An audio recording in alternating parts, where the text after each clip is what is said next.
এখন রুই মাছ রান্না হবে। রুই মাছ বসানো রান্না হবে। প্রথমে আমি একটু জিরে বাটা নিলাম, পরে বেশ খানিকটা পেঁয়াজ কুচি, রসুন কুচি, এগুলো সব নিয়ে নিলাম কড়াইতে।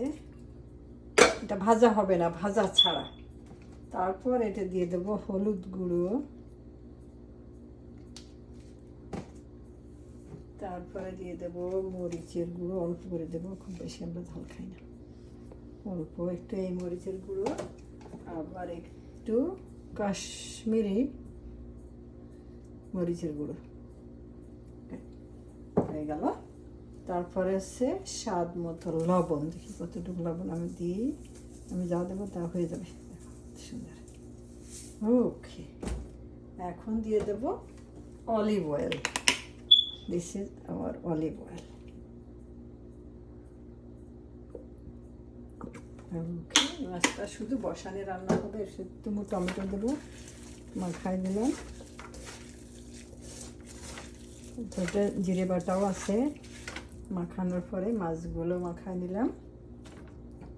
ওকে,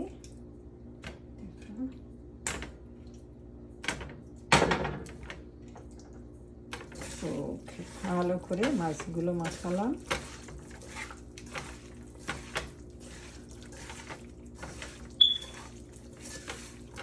সুন্দর না কালার? এই দেখো, এরপরে আমি এটা দিয়ে দেবো আমার কেটে রাখা আলু আর টমেটো একসাথে, কয়েকটা আলু একটু টমেটো দিয়ে দিলাম, তাও মাখাই দেবো একসাথে। ওকে, একেবারে বসানি তরকারি হবে, দেখো কত সুন্দর। ওকে ওকে, চালটা দিয়ে দিলাম হাই হিটে। তারপরে